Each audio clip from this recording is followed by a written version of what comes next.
Hello everyone, my name is Pinky Agarwal and welcome to my class. आज हमारा topic है electronic commerce operator ECO, section 9 sub section 5। ये topic बहुत ही छोटा सा है बट बहुत ही अंडरस्टैंड करने वाला है। जो बेसिक हमारे डेली यूजेस होते हैं उसी के बेस पे है। ठीक है, electronic commerce operator. First of all मैं आपको ये बताती हूँ कि इलेक्ट्रॉनिक कॉमर्स ऑपरेटर होता क्या है। जैसे कि मैंने यहाँ पे एग्जांपल लिखा है अमेज़न और फ्लिपकार्ट। आज अमेज़न और फ्लिपकार्ट से आप बहुत सारे जो है सामान परचेस करते होंगे। तो अमेज़न और फ्लिपकार्ट एक इलेक्ट्रॉनिक कॉमर्स ऑपरेटर है। जैसे इलेक्ट्रॉनिक नेटवर्क है, जिस तरह से हम ऑनलाइन आज बुकिंग करते हैं और सामान हमारे घर तक डिलीवर होता है, तो एक इलेक्ट्रॉनिक एक नेटवर्क बेस्ड सिस्टम है। तो वही है इलेक्ट्रॉनिक कॉमर्स ऑपरेटर। तो जहाँ पर सप्लायर जो होता है वो गुड्स की सप्लाई करता है, अमेज़न और जो फ्लिपकार्ट होते हैं वो हमारे घर तक उसको डिलीवर कराते हैं, जो हम रेसिपेंट होते हैं हमारे पास तक वो पहुँचाते हैं। तो ये एक नेटवर्क, इलेक्ट्रॉनिक नेटवर्क के थ्रू जो गुड्स की सप्लाई की जाती है, सर्विसेज की जो सप्लाई की जाती है, उसको ही हम लोग कहते हैं इलेक्ट्रॉनिक कॉमर्स ऑपरेटर। ठीक है, बस यही चीज़ होता है। तो मैंने इसलिए यहाँ पर अमेज़न और फ्लिपकार्ट का एग्जांपल लिखा, क्योंकि ये डेली बेसिस पे हम यूज़ करते हैं, तो आपको बहुत ही ईजिली अंडरस्टैंड होगा कि इलेक्ट्रॉनिक कॉमर्स ऑपरेटर क्या है। जो इलेक्ट्रॉनिक नेटवर्क होता है, मतलब आज हम लोग ऑनलाइन जो है सामान की बुकिंग करते हैं, हमारे घर तक सामान आता है, तो जिस नेटवर्क के थ्रू होता है, इट मीन्स अमेज़न और फ्लिपकार्ट के थ्रू हम करते हैं। तो ये अमेज़न और फ्लिपकार्ट हमारा इलेक्ट्रॉनिक कॉमर्स ऑपरेटर है। ठीक है, इको है। ये सेक्शन 9 सब सेक्शन 5 में डिफाइन किया गया है। ठीक है, अब इको में सारी सर्विसेज नहीं आती है। ठीक है, इको में कुछ स्पेसिफाइड सर्विसेज ही आती है।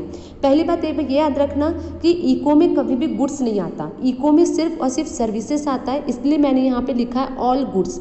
सिर्फ यहाँ पे 3 सर्विस है, ठीक है, जो इको में कवर होती है। तो इको में पहली बात कि गुड्स कवर नहीं होता है, सिर्फ सर्विसेज कवर होती हैं, और सर्विसेज में भी सिर्फ 1, 2 एंड 3, सिर्फ 3 ये सर्विसेज कवर होती हैं। अदरवाइज इसके अलावा कोई भी सर्विसेज हमारी इको में कवर नहीं होती है। ठीक है, पहली हमारी कैब सर्विसेज, जो हमारी सिटी है उसमें कैब की आजकल बहुत सारी सर्विसेज होती हैं, आप यूज़ भी करते होंगे। ठीक है, जो सिटी में रहते हैं, ठीक है, जहाँ पे हम लोग कैब बुक करते हैं, ठीक है, कार बुक करते हैं, ठीक है, जो हमें अपनी डेस्टिनेशन तक पहुँचाते हैं, तो वो कैब सर्विसेज होती हैं।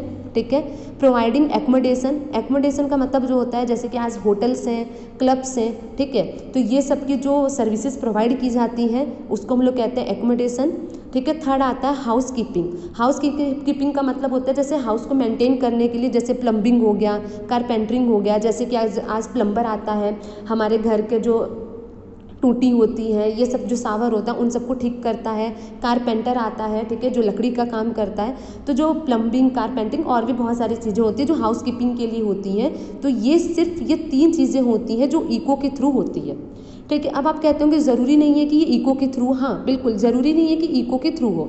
जैसे अगर इन तीनों की जो भी सर्विसेज दी जाती हैं, अगर वो खुद रजिस्टर्ड है, ठीक है, अगर कैब की सर्विसेज, एकोमोडेशन की और हाउस कीपिंग की सर्विसेज जो दे रहा है, अगर वो खुद हमारे जीएसटी में रजिस्टर्ड है, तब तो वही लोग जीएसटी को पे करेंगे। ठीक है, लेकिन अगर ये लोग ये सर्विसेज दे रहे हैं और खुद रजिस्टर्ड नहीं है और इको के थ्रू वो सर्विसेज प्रोवाइड की जा रही हैं, ठीक है, इलेक्ट्रॉनिक कॉमर्स ऑपरेटर के थ्रू अगर ये सर्विसेज प्रोवाइड की जा रही हैं और इको हमारा जीएसटी में रजिस्टर्ड होता है, तो इस केस में जो जीएसटी पे करता है वो इको करता है।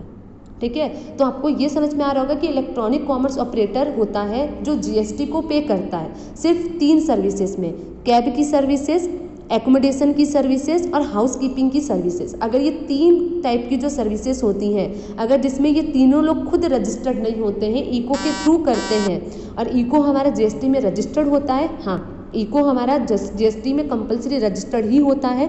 ठीक है, मैंने सेक्शन 24 बताया था कि इको कंपलसरी सेक्शन 24 में रजिस्टर्ड होता है। तो जब वो जीएसटी में रजिस्टर्ड होता है तो इस केस में हमारा जो इको होगा वो जीएसटी को पे करेगा। एज इट इज़ सिंपल, कुछ भी हेक्टिक नहीं है, बहुत ही सिंपल कॉन्सेप्ट है। मैंने यहाँ पे एक और बात लिखी है, not physically present in India then legal representative और एजेंट। इट मीन्स अगर हमारा जो इको है, ठीक है, अगर वो हमारे इंडिया में प्रेजेंट नहीं है फिजिकली, ठीक है, अगर प्रेजेंट नहीं है तो इको का जो भी लीगल रिप्रेजेंटेटिव होगा या जो भी एजेंट होगा वो जीएसटी पे कर सकता है। हो सकता है कि इको हमारे इंडिया में ना हो फिजिकली प्रेजेंट, तो उस केस में जो लीगल रिप्रेजेंटेटिव और जो हमारा एजेंट होता है वो जीएसटी को पे करेगा। एकदम सिंपल। ठीक। ठीक है। तो मैंने आपको पहले ही बताया था कि कोई भी गुड्स इको में कवर नहीं होता, गुड्स में सिर्फ सर्विसेज आती हैं, वो भी सिर्फ 3 सर्विसेज आती हैं। तो ऑल गुड्स, ठीक है, और जो services other than specified services above 3, इन 3 सर्विसेज के अलावा बाकी जो भी सर्विसेज होती हैं और जो भी गुड्स होते हैं उस केस में हमारा सप्लायर जीएसटी को पे करता है, ठीक है। तो सिर्फ ये 3 सर्विसेज होती हैं जिसमें हमारा इको जीएसटी को पे करता है, अदरवाइज जो भी सर्विसेज होती हैं और ऑल गुड्स, इस केस में हमारा जीएसटी पे सप्लायर ही करता है, ठीक है, सिंपल। तो यही हमारा होता है electronic commerce operator section 9 subsection 5, very simple, ठीक है। तो अगर आपको मेरी वीडियो पसंद आई होगी तो आप लाइक करना, सब्सक्राइब करना, कमेंट करना, ठीक है, बेल आइकन पर प्रेस करना। और अगर आपको कोई भी डाउट हो, इट मीन्स अगर आपको किसी भी कोर्स के बारे में जानना हो या सीएस के लेवल पे कुछ भी जानना हो या फिर अगर जीएसटी से रिलेटेड ही कुछ अगर जानना हो तो आप मुझे कमेंट कर सकते हैं, मैं आपका आंसर ज़रूर करूँगी, ठीक है। Thank you so much.